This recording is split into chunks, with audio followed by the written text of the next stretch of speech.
Hallo und willkommen zur schottischen Fußballshow. Wir fahren nach Deutschland.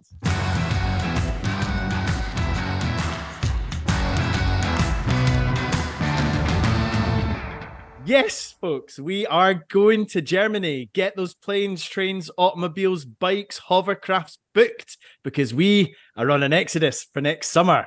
Spain may have broken our hearts on Thursday. Well, VAR did, but more on that later. But it was Spain's 1-0 win over Norway that finally sealed the deal for us. The result means Norway can no longer finish in the top two of Group A, which wraps up the group with 2 games to spare. First time we've ever done that in our history. Joining us tonight, and I want to say a proper German cheers, Prost, to them both. The Tartan Army's most loyal of foot soldiers, Laura Brannan. Hello, Laura. Hello, and cheers. And cheers, Prost. And a very special guest making his Scottish football show debut. It is Andy Laing, a.k.a. Alba Mater. Prost, Andy, how are you? Hello, folks. How we doing? How we doing? All the beers tonight. All the beer. All the beer. I don't even know what German say. Wunderbier. I think we'll just get straight into it here. There's obviously going to be one big general discussion point, which is Scotland qualifying for Euro 2024. And probably one portal of conversation within that will dominate chat more than anything else. But the main thing is we're there. We've qualified. Perhaps, Laura, not in the way we would have wanted to. Do you want to just take us through what's happened over the last couple of days? Oh, right, yeah. Taking us back to Thursday for anyone who's been on the moon this last week. We had the chance to obviously qualify. Can we just say, can I just say, can you take us back to even just slightly before Thursday? Because it wasn't really plain sailing, in inverted commas, for you even getting to Spain, was it? Oh my God. So yeah, I had a flight booked from Luton Airport, and I don't know if anyone else who's been on any other planet recently, but Luton Airport car park was on fire for quite a long time. So came home from work all excited on, the Tuesday night, thinking, great, get to go pack my bags now, I'm off my holidays. Then we saw on Twitter there was a fire. I thought, it's just a car park. It'll be fine. It'll be out in an hour or so. Woke up on Wednesday morning and we saw the airport was shut until 3:00.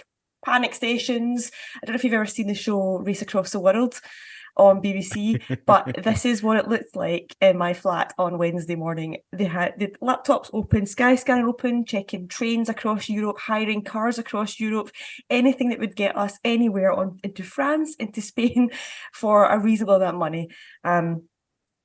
Long and short of it was we had to bite the bullet, get a flight from Gatwick. So we managed to get there. The things you do for the team that you love, by the way, which makes it even more heartbreaking what happened afterwards because, obviously we had the chance to qualify with the game in Spain. So Scott McTominay scored an absolute wonder goal. The Braveheart that is the goal machine of this tournament scored from, it essentially was the corner flag, long and short of it, in a free kick position. And obviously VAR ruled it offside, foul, impeding the opposition. I mean, take your pick. Who knows? UEFA have just, done it eeny, meeny, miny, mo here and said, well, somebody's paying us a bit more than Scotland, so yeah, we'll just say no thanks. Allegedly. I think we have to insert that here before the conspiracy theorists jump on. Well, that's common knowledge by now. Twitter's certain in this. Twitter said it, so it's obviously true. We will come back to the VAR chat probably more extensively in just a little while. But yes, we lost the game and it came down to tonight. That's what obviously we're recording this on Sunday night and it came down to Spain versus Norway. Norway had to win to keep their qualification hopes alive. I think I was maybe one of the minority here that I kind of wanted to kind of keep it going into November. More so because, I don't want to dwell on the negative side of things. I wanted to obviously keep it alive to win the group, which we realistically can't do now. And I just, as an old romantic at heart, I wanted to do it with the players on the pitch. So we got those historic shots of them celebrating. Fans are all together, be it in pubs or in the stadium itself. So yeah, I'm a wee bit more of a romantic there that wanted to kind of maybe push it on into November. But we did it. We got it over the line. And that is by and large like the most important thing. I think I said a little bit earlier on, it's the first time we've ever qualified with 2 games to spare for any major tournament. So there's maybe a question here, Andy. Are Georgia and Norway kind of dead rubbers at this point, or is there still a lot to play for us? Well, I think we've got such quality now in our squad, Finn. We are serial winners. So I think we need to honestly use the games to... Sorry, I'm just totally delighted, by the way. I'm like cloud nine. I don't know what I'm going to say tonight. So I'll just get that out there. But yeah, I think I'll try to give a reasonable answer. I think they're really good opportunities. Like, when did we last get 2 games that we could just not relax, but like, you're qualified? So essentially, we get our preparation started 2 games early, and Steve Clarke gets like a whole extra camp to look at the squad and choose players. And yeah, there's some who are just in the periphery, and Ben Doak's been mentioned again and again and again and again. So maybe November is the perfect time to get him in, you know. It's so exciting, man. It's just so exciting. I can't wait. We're talking about like the last 2 are dead rubbers, and kind of we can't really finish top now. Like, before I go on to my point, the reason we can't really finish top is because, well, realistically, Spain have their last 2 games are against Cyprus and Georgia, and let's be honest, they're going to beat them. And then that means if we then win our last 2 games, we finish equal in points with Spain. Our head-to-head is exactly the same. We won 2-0 at home, they won 2-0 at home. So then it comes down to goal difference, and Spain are just having a laugh right now in front of goal. So it means that we would essentially have to beat Georgia away and Norway at home by an absolute barrel load of goals, which, come on, it's not going to happen. So yeah, it's not mathematically impossible, but it's realistically, it's unrealistic. So although we're saying, like, it's a bit rubbish, we don't get to finish top, it doesn't really give us that something to celebrate on the last day. But do you know what? In saying that, yeah, that's a bit rubbish, and we won't be top seeds now going into the actual tournament itself, which obviously in turn would have meant we could have progressed further. Well, you think, logically speaking. But the Denmark game a couple of years ago at home was the last game of the tournament, and we had nothing to play for because we'd already reached the playoffs at that stage. And we played so well that night. The atmosphere was incredible. And that was amazing night. It didn't feel like a dead rubber that night. It felt like that was a huge game for us. And it probably was, actually, when you look at it, like in terms of our confidence, our performances, the team, like how much we turned around against big sides as well. That is a huge kind of turning point for us. Yeah. It didn't feel like that game was pointless. So I'm hoping that when we go back to Hampden in November, it's just going to be one massive party. And that is the time for the players to then do their lap of honour after the game. We get the party tunes on at full time, and it doesn't actually matter because we've done it and we're all going to be there together to celebrate it. I just want to take you guys back to when the group was first drawn. Just because I remember there being a bit of trepidation. I'd be interested to get both of your thoughts on how you felt this campaign might go. But there was a lot of trepidation in that we were like, great, we've got a higher pot of seeding. Oh, shite, we've drawn Norway and we've got Haaland to deal with. But hasn't mattered in the end. But do you feel differently looking back now? Do you think this might give us a platform to go into future qualifications, regardless of who we get, thinking, not our aim definitely should be to qualify, it's just how well? Yeah, 100%, man. I remember my brother sent me one just going, shite. And that basically encapsulated what the nation felt. But like, Alba Mater was known for like being positive and growth mindset and everything. And I was like, no, it's going to be okay. It's going to be fine. But I mean, everybody shat it a wee bit, you know, I think. It's the best way to say that. But like, you're right, Finn. It's another testament to Steve Clarke, just like whatever he's done, like mindset wise in the squad or something. It doesn't seem to phase anybody. I don't know if it's Andy Robertson winning the European Cup. Obviously, that helps, like players playing at the highest level, but just looking around and thinking, nah, we can do this. And totally with you, Laura. Like, I remember, because I mentioned my brother quite a lot, but we've been going to Scotland games as, I remember your Twitter bio used to read like a tortured army or a tortured member of the Tartan Army. And like, that's me and my brother, right? So Ali, if you're listening, hello.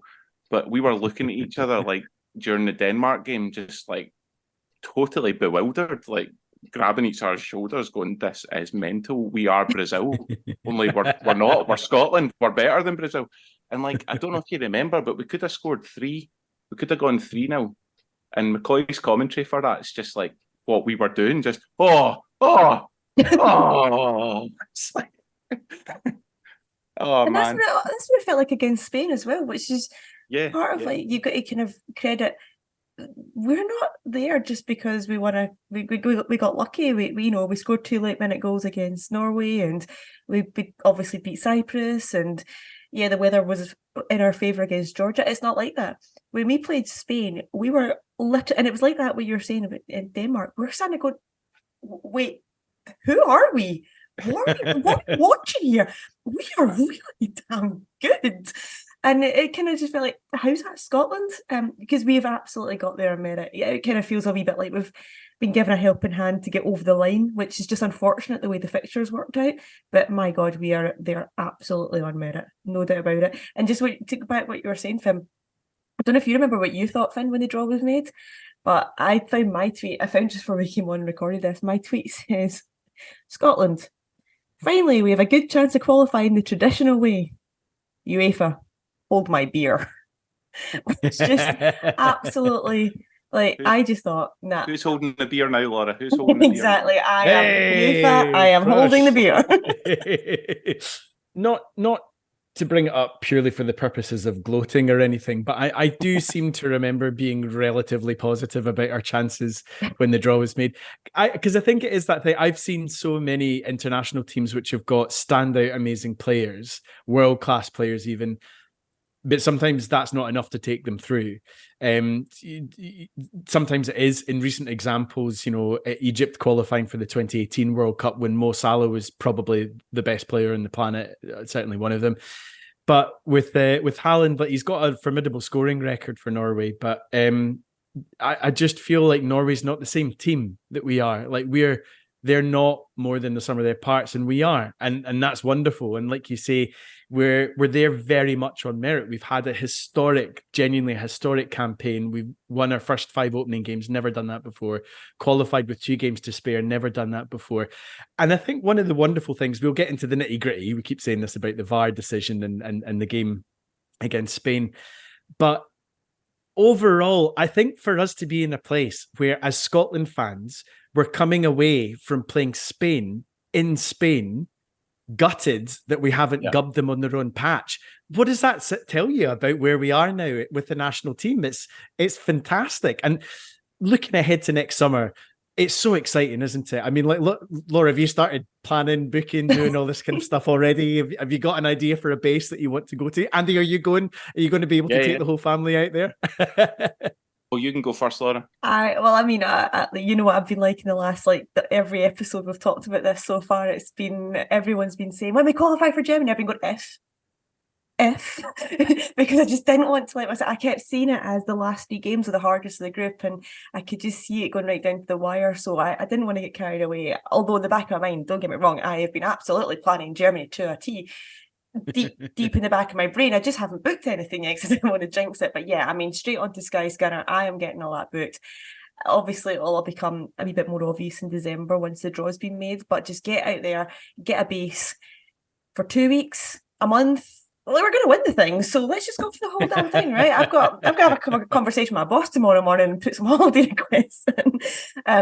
I can't wait. I think as we had Derek Ray on 2 weeks ago, planning, and if you haven't listened to that episode, especially now that it's all set in stone, go back and listen to Derek Ray talking about what we should do in Germany and how we should be planning it. He's talking all about the transport links and the accommodation, the way that their football culture is over there, how they're going to host a tournament. Obviously, he's got first-hand experience of Germany and German football. It's a great listen, so I will definitely be taking his advice on what to do and where to go. But I think anywhere kind of around the kind of Frankfurt, Cologne, Dusseldorf sort of area seems to make the most sense if you want to book up before the fixtures are confirmed, because not only are they all so close together, so you've got a best bet of moving around, but they're also well connected transport-wise. And if you want to go up to Hamburg or down to Munich or along to Berlin, you can get overnight trains and plan it that way. So Yeah, I think that is definitely kind of the way to go. And then it's just excitement levels go through the roof in December when it all starts piecing the jigsaw together. 100%. Yeah. So we are a family of 5, right? So it's my wife and 3 girls, and we all watch Scotland. I've been indoctrinating, influencing my kids with a love of Scotland since they've been born. So, which Finn will attest to, but like, we've been the same, Laura, just because like we can't afford to like buy tickets and then not go. Apparently, the cheapest way of doing it, if like me, you're trying to do it in a budget, because I think it was like 1,500 for a family of 5 or something like that. The ferry, the Rotterdam ferry or the Amsterdam ferry, gets you on mainland Europe, and that's 851 for a family of 5 with the car. So that's what we're doing. That came in tonight, hot off the press. What's the thing? See, as soon as you're on mainland Europe, you can get anywhere after that. Just get on. It doesn't matter if you're. Oh, Andy's done the big reveal. I know. It when I wasn't a cyclist. I was a wee bit skinnier. Do you know what I mean? But it looks a bit like a cycle talk. It looks good on you though. Just for those listening, obviously that can't see this on YouTube. First of all, watch it on YouTube. You know. But Andy's had his 150th Scotland shirt on the whole podcast so far. Has just torn it off to reveal. Is that the 1990 Germany kit? It is. It's the 90s. Oh, beauty.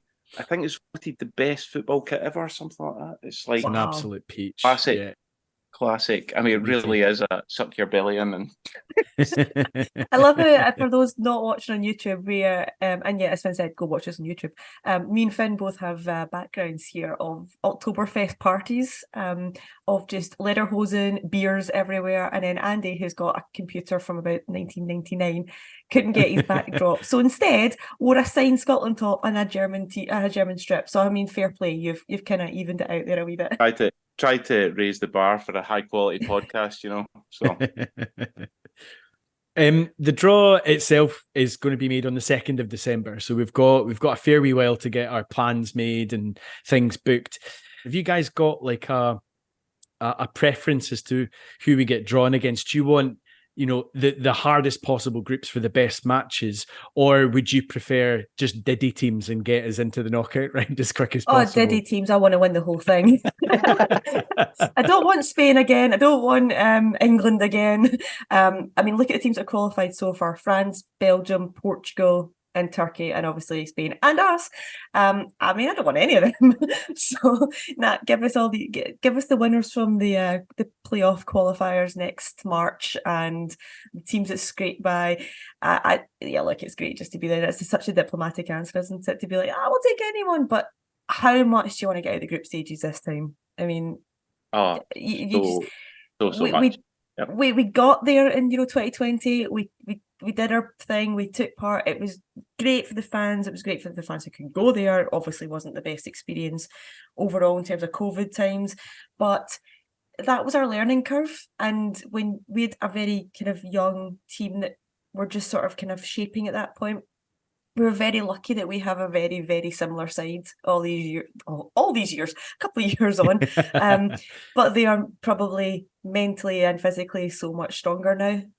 And you want them to have learnt from those 3 games. And obviously we don't want another repeat from the Czech Republic kind of, say humiliation. It wasn't, maybe not a bit strong, but I don't want to be a gif after the first game we play in the tournament. Yeah. And I don't want it to be like Croatia, where we just don't turn up. And we've seen flashes of that since, with the Ukraine playoff, with the England friendly, where it's just we've got a little side to us that is just a little reminder of the bad times, and you go, that's the side that turned up again. We don't want that.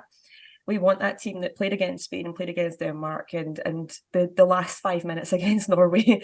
And if that team turns up, my God, we're not working for a month. Well, that's the thing. I mean, there's so much to look forward to, because this time around, maybe after the Euros, because 2 of the matches were at home and the other game was at Wembley, so it's a train ride away. It's still within the same landmass of the UK.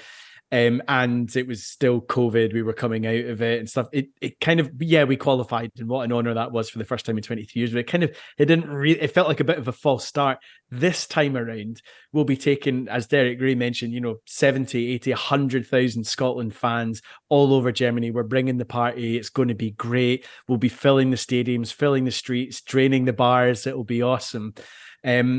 Just to bring this back to the match that we had against Spain during the week,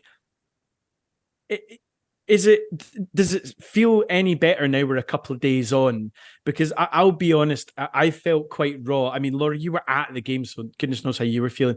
It felt quite raw because with Euro 2020 or 2021, we were kind of denied that joy of being all together and celebrating with the team, being in the national stadium, or at least a section of fans if it were an away game that we'd qualified for Euro 2020, out in Belgrade.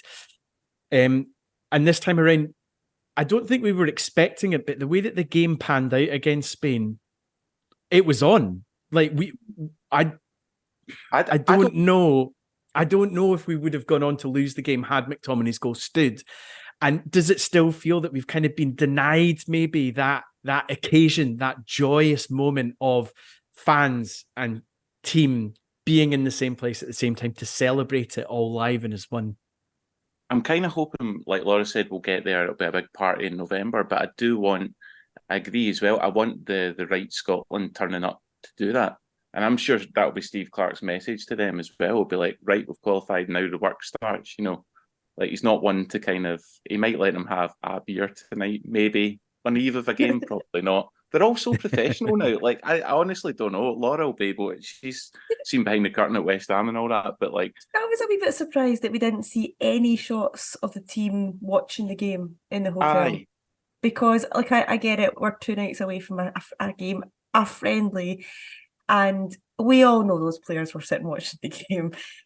I know we kind of got a statement on the website with some Steve Clarke quotes and Andy Robertson quotes.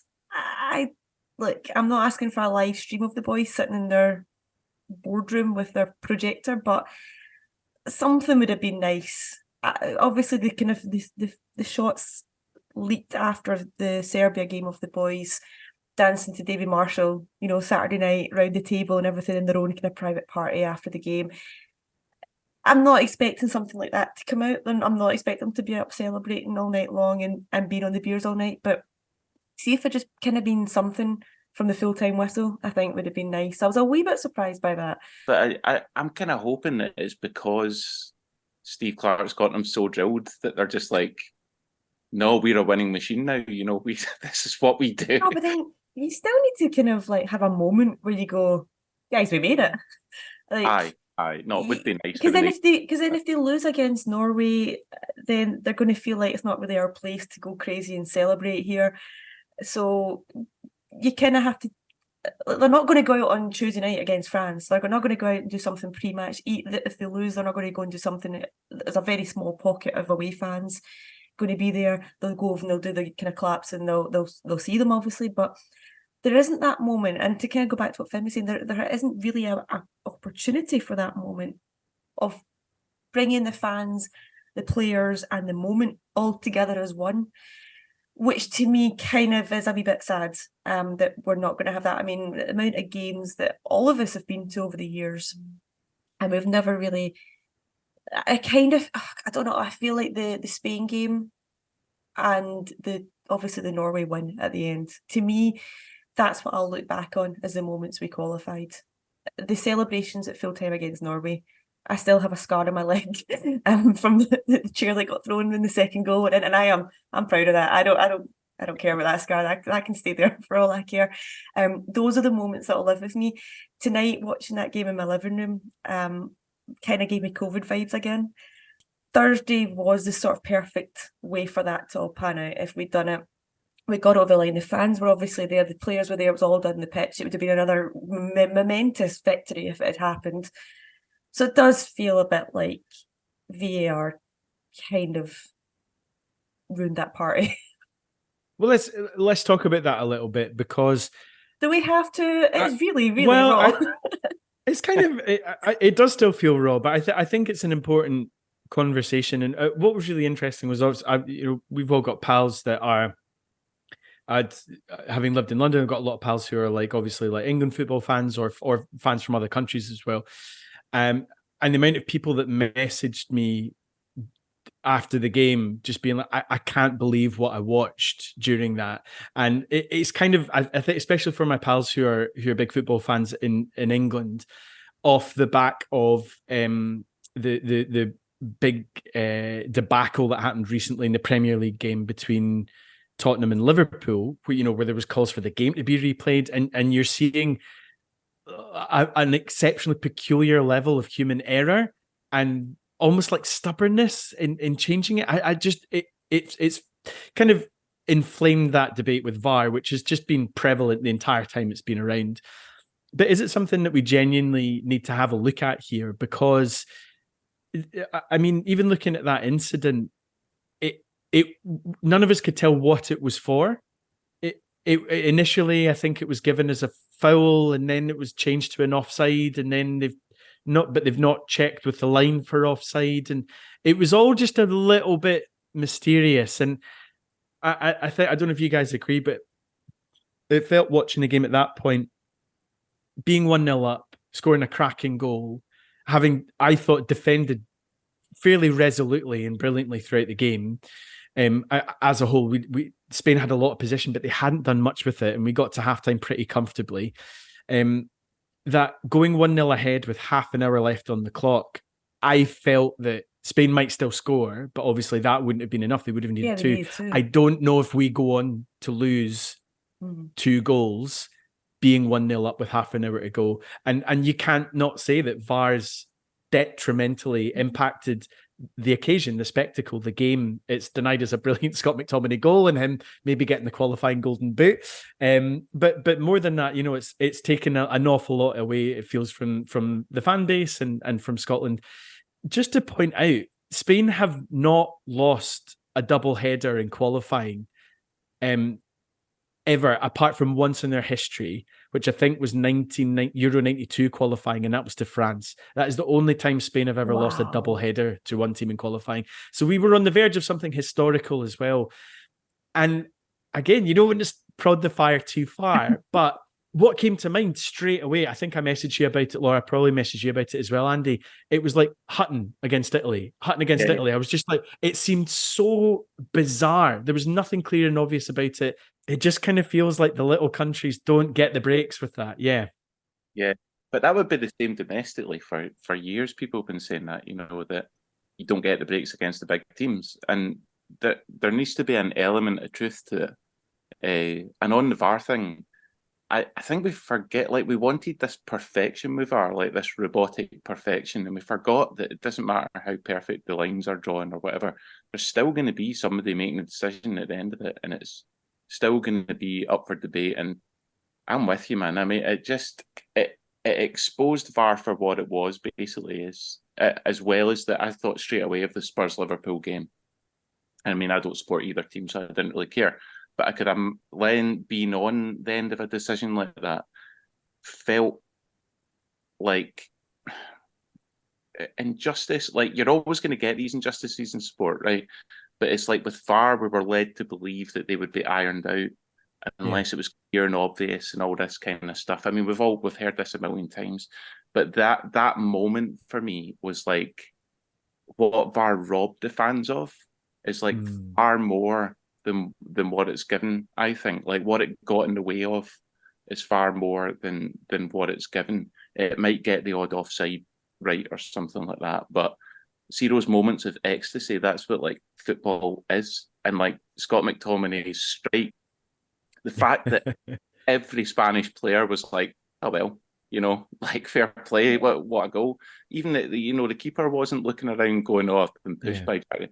There was nobody complaining. It was just a superb strike, and then that moment's like robbed. So yeah, it was a stinker, and that's what was so hard to take about it, because like you're playing Spain in Spain, and you're gutted, like you say, you're gutted that you've not beaten them, or at least I take it was as confusing for you guys watching it on TV, because I did see Rory tweeting afterwards, basically saying that he's not given any information So how is he meant to commentate on it when he's not provided with any information? So he's seeing it in real time, like everyone else in the stadium. So I'm assuming that you guys watching it at home, you were getting as little information as we were in the ground. But everyone was just totally perplexed. Yeah, idea. I mean, obviously it was like carnage when the goal went in.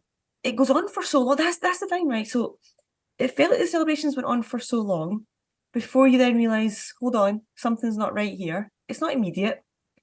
And then we were actually quite lucky. This very rarely happens, but the big screens were showing the replays.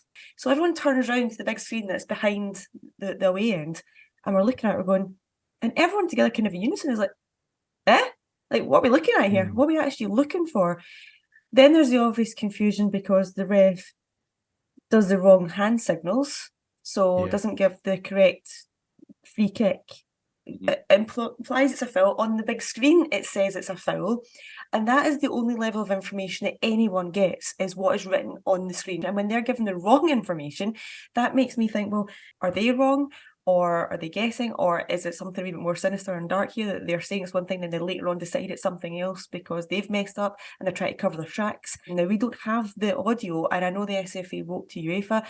Obviously, we all know he was offside. That's not up for debate. That's not, nobody is disputing that because the lines show that.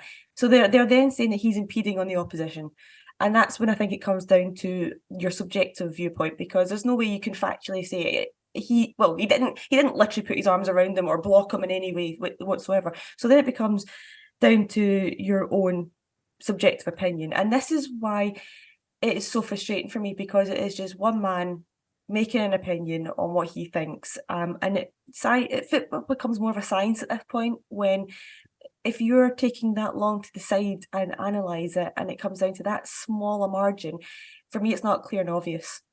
And that is what VAR was introduced to do. It was to overturn clear and obvious errors. That is not a clear and obvious error.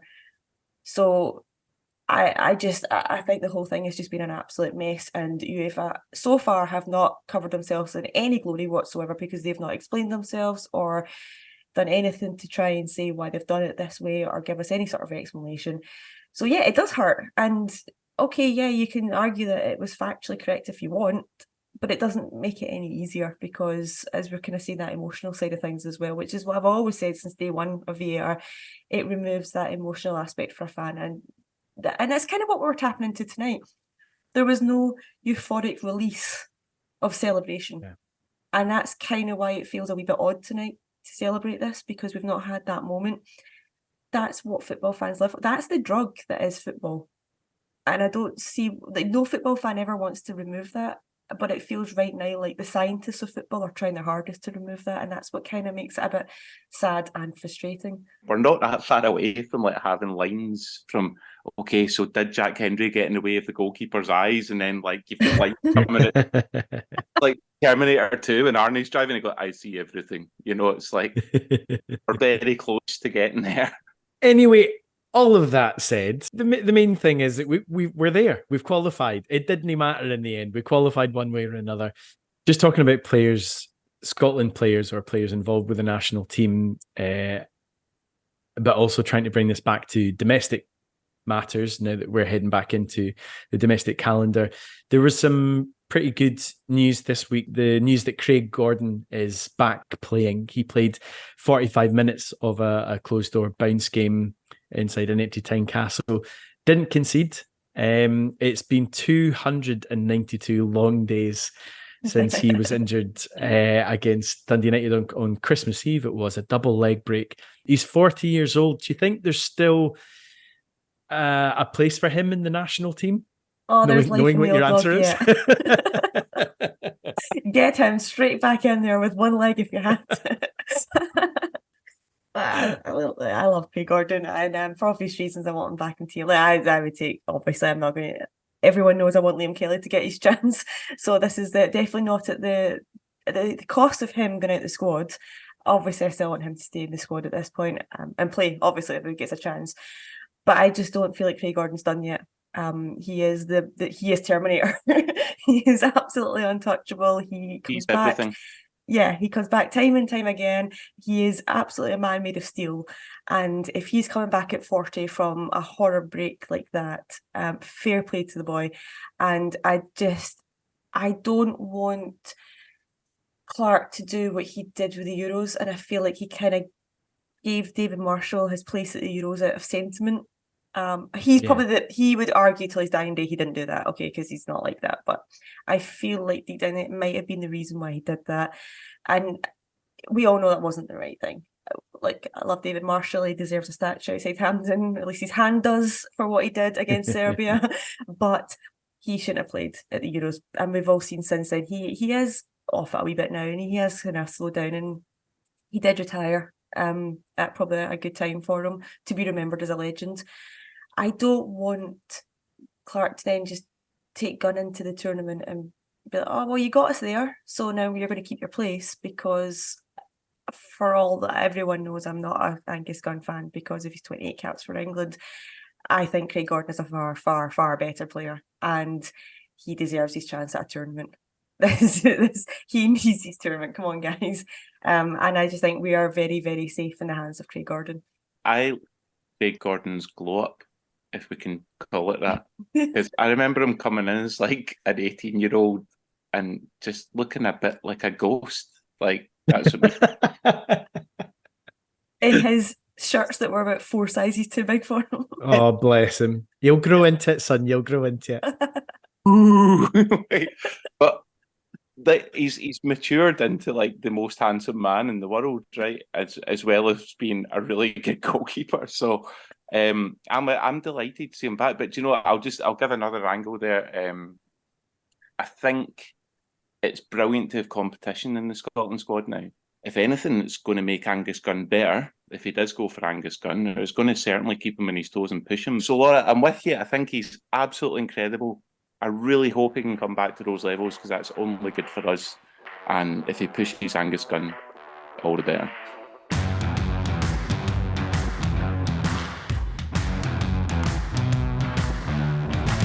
We can't be having that, mate. You better get your finger out all right and make sure that you get the results. Now, well, there's not been a huge amount of news on the domestic front in the last 10 days or so. There has, of course, been one big story that has been ongoing throughout the international break, that being the decision around who would become the next permanent manager of Rangers after the Ibrox club gave Michael Beale his marching orders after a fairly tumultuous start to the season. That particular mini-saga came to a close on Sunday night as it was announced that former Genk, Bruges and Monaco manager Phillipe Clement was appointed the new Rangers manager. He might not be a name hugely familiar to those of us in Scottish football circles, so to get the lowdown on the new gaffer, I'm delighted to say we have joining us on the show from the Belgian Football Podcast, Scott Coyne. Scott, thanks very much for joining us. Hi Finlay, how are you? It's great to be here. Thanks for the invite. To the new Rangers manager, Scott, I think it's fair to say he's not a hugely well-kent face to Scottish football fans. Could you just give us a little bit of background as to who Phillipe Clement firstly was as a player, and then his kind of coaching career so far that's brought him to Ibrox? Well, I'm glad you asked me to tell you a bit more about him as a player, because that's the one area of his kind of CV that hasn't really been talked about at all. And it's something that I've kind of brought up with everybody I've been speaking to over the last week, because I do think his playing career is significant here. Obviously, he's come to the Rangers board's attention primarily because of those 3 consecutive titles that he won in Belgium back to back. The first one with Genk, and then winning the next 2 consecutively with Club Bruges. And they're probably the things that you know got the attention of the board at Ibrox. But if you look back at his playing career, there are significant elements there that I think are equally important. So we're talking about somebody here who, as a player and as a coach, is fundamentally he's a serial winner. He's a consistent winner, and I think that's what's made him the standout candidate ahead of everybody else that's been spoken to throughout Rangers' recruitment process. He's the only one who I think you could argue has been a consistent winner throughout his entire career, actually. Others on that list that were interviewed, I think, have won honours at various points at different stages of their career, but haven't done it in a consistent way throughout their career in the way that Phillipe has. So in terms of his playing career, obviously he's got 2 league titles that he won when he was at Club Bruges. He has 3 Belgian Cups. 3 of those were with Bruges, 1 with Genk, and he has 4 Belgian Super Cups, which is the Belgian equivalent of the old Charity Shield. So he has a very notable, I think, playing career, respectable international career as well, 38 caps for his country. He played for most of his career as a central defender and a little bit laterally as a defensive midfielder. A very physical player, spent his entire playing career in Belgium, apart from a 12-month spell in England with Coventry, where he was signed at that time by a certain Gordon Strachan, believe it or not. So there is already a slight Scottish connection here. But yeah, he's a serial winner as a player and as a manager. Those 3 back-to-back titles and also 1 Belgian Super Cup as well. So he's done notable things at every stage of his career, and even before he retired as a player, I think it was obvious he was going to go into coaching, and he stayed at Club Bruges for a rather long time, working his way up, doing his badges. Starts out as a scout at Club Bruges. Works alongside somebody called Steven van der Eyden, who will be his assistant at Ibrox. They were scouts together at Bruges, and then later on they both became part of the senior coaching staff before he went out and became a coach in his own right at a club called Beveren, which are a slightly smaller club in Belgium. They were struggling at the time. He went in there, turned them around so quickly that he was gone within 6 months. Genk picked up the phone. He went there. Within 18 months, they've won the league. And Club Bruges, who obviously knew of him because he played there for a number of years and has spent a number of years working his way through different elements of the coaching department and the scouting network at Bruges, were so impressed because it was actually Club Bruges that he pipped to the title the year he won it with Genk. They wanted him back pretty sharpish, and obviously at that time Club Bruges were, and at the moment still are, arguably the biggest side in Belgium. Can you give us a bit of a sense of what his playing style is? Is he somebody that's got, a fairly rigid system or formation preference or methodology that he sticks to? Or is he somebody that can be flexible tactically? Well, I think he is quite pragmatic. I mean, he does have a preferred way of playing, but how he kind of arrives at that destination has varied from club to club. So he does like playing what I would kind of describe as ultimately a possession-based game, which is quite attacking. He does look to exploit the space in behind. So, he'll look for his wing backs to find that space, and his strikers to kind of find those pockets. And what he's really trying to do, regardless of how he's playing tactically, is draw the opposition out to expose that space. What he's going to find in Scotland, of course, and I'm sure he's already been told this, is that a lot of sides will play against Rangers with quite a low block.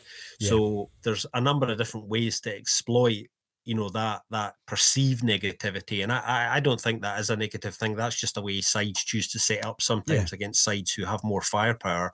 And I think they're entitled to do that. Obviously, the onus is on the side where the greater attacking power to break them down. So he'll have to become a little bit more creative, I think, and how he approaches football domestically, perhaps, which is probably one of the reasons why he's already decided that he is going to have either a current member of Rangers staff or somebody who has a lot of knowledge and experience of the club on his coaching staff, just to bring in kind of up to speed with kind of the football culture in Scotland and what to expect from certain environments and sizes. But he is pragmatic and he is flexible, and he will work with what's there. So he'll have analysed that squad and decided already, probably before the offer was made, whether he felt he could go in there and work with what is already there.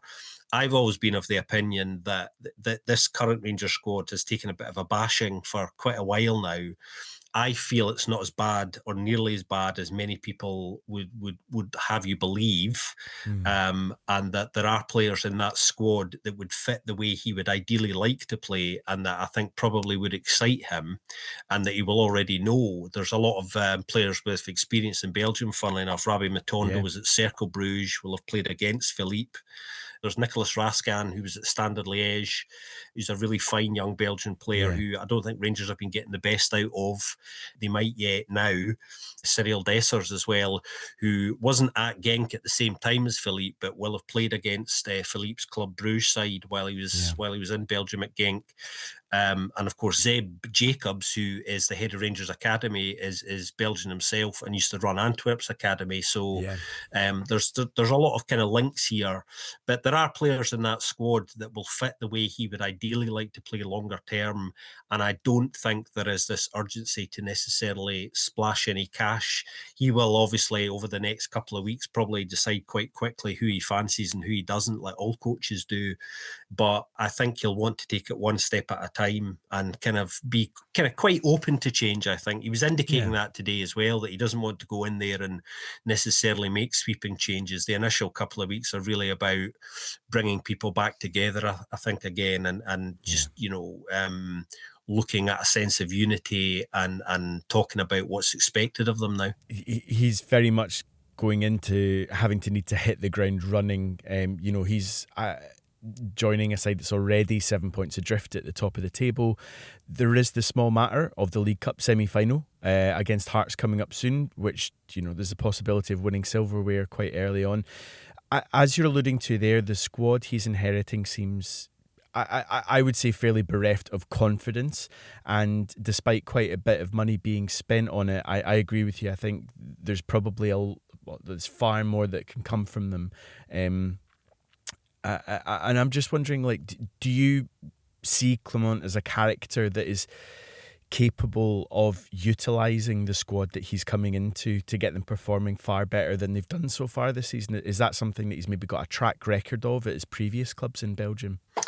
Every club he's been at, he has had a very good record of turning things around kind of quickly, which obviously is an added plus here because, he's coming to a club that aren't going to give him that time. Of course. But he's used to being at clubs where you don't get a lot of time. And one of the interesting things about Belgian football culture is that they tend to make managerial changes there very quickly. Okay. So if things aren't going right, they won't really give you time there. And that's not to do necessarily with some of the size of the clubs, like it is in Scotland. It's more to do generally with the football culture there. So if you go on a run, for example, in Belgium of 5 or 6 games winless, then you're going to be in trouble no matter what club you're coaching. So he's used to working in an environment where the expectations are for instant results and to challenge for everything. It's similar at Genk and Club Brugge to Rangers. There is an argument that obviously Rangers are arguably bigger than those two clubs. In lots of ways they are. But I think in terms of the overall expectations, they're not different if you're in Philippe's position. He knows that he won't be given a great deal of wiggle room. The one thing about him that is interesting is he's very kind of calm and collected. He has a very cool head, actually. So he will not be looking at the fact that Celtic are 7 points ahead of them at the moment. I don't think that will make him nervous or bother him at all, particularly when he knows that there is other potential silverware on the horizon for him kind of quite early, which is a huge plus for him if you think about it, because that allows you a little bit more time and just allows you to get to know that environment a little bit more. So I don't think there's anything about coming into a club this size that will faze him at all. And that's something that obviously will have been discussed and looked at very thoroughly while they were interviewing him. His man management skills are very good as well. He's very good at keeping things clear and simple for players. Modern football has a lot of data and stats and video analysis thrown at people all over the place, including at people it shouldn't be thrown at. So he's very good at just keeping the need to know details to give to people.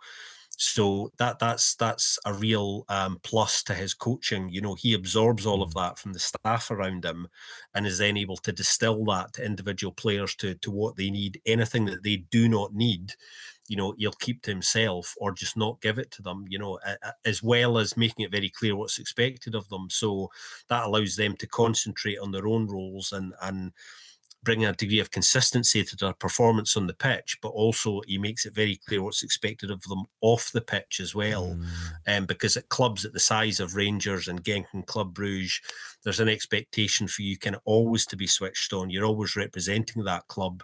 And that's something that's quite difficult for players to kind of get used to sometimes. So I think the culture that he wants to bring kind of back together there inside the club goes beyond simply what happens on the pitch. You know, it's about bringing the fans back together, the players back together, and you know, a kind of holistic approach, actually, in a way. That's strangely how I would describe it. You know what I mean? So the club can move forward together rather than there being, you know, this sense of frustration on the fans' part with a squad that they feel isn't good enough. When in fact, I think what's happened is a lot of those players, for me, have been played out of their natural positions. They've not particularly been managed that well. So obviously there's a confidence issue as well. So he's very sensitive to these things. I get, it's interesting you say all that stuff about not just the footballing side, but the kind of the non-footballing side around Clement as well, because I guess that's one of the biggest criticisms that was kind of levelled at Michael Beale, was that he, you know, he's a hugely revered coach in the game, but in terms of stature, he certainly didn't have the experience, but he maybe also just didn't have, you know, the broad shoulders and the stature that you need to be a manager as opposed to a coach, certainly at a club like Rangers. Is Clement potentially somebody who's maybe more of that authoritarian figure that Rangers have lacked in recent appointments? And do you think, given his experience of the high pressure nature of the jobs that he's had before, that will be something that stands him in good stead for want of a better expression, the Glasgow Goldfish Bowl, you know, that high pressure cooker situation? Yeah, I think so. I mean, he's not the sort of coach who wears his heart on his sleeve. You won't see him doing anything mad on the touchline. He tends to keep his emotions under wrap for the most part. You know, you'll see him issuing a lot of instructions. You know, he's not shy of tactically being seen. But, you know, from an emotional perspective, he's quite cool and calm-headed, regardless of what's going on. And I think that's very important when you come into the environment of, obviously, Celtic Rangers fixtures, where, you know, there's a lot of emotions flying around, not all of them good sometimes. So being able to transmit that calmness is actually really important and helpful in situations like that. These Rangers players over this coming week can expect to probably be drilled a lot in the timing of the runs and the right timing of line-breaking passes. And another thing he likes to do, another trick of Philippe's, is he likes players to have an A, B and C option as well. So they will look at scenarios and look at alternatives to maybe the ideal pass as well. So there's a kind of flexibility and a desire to kind of push people to develop all of the time. So there's not necessarily always one right answer to something that he kind of instills in players. He's quite a big guy, Phillipe. He is literally somebody you will end up looking up to. And if you've ever seen any video footage of him doing team talks in the dressing room, that's sometimes when a little bit of passion will come out and he will say things that he would never on a touchline or anywhere else. He's a little bit more emotive, I think, in private than he is publicly. So it does come out. It comes out in other environments with him. And I think he chooses to do that in the dressing room rather than on the touchline. So you almost get the best of both worlds with him.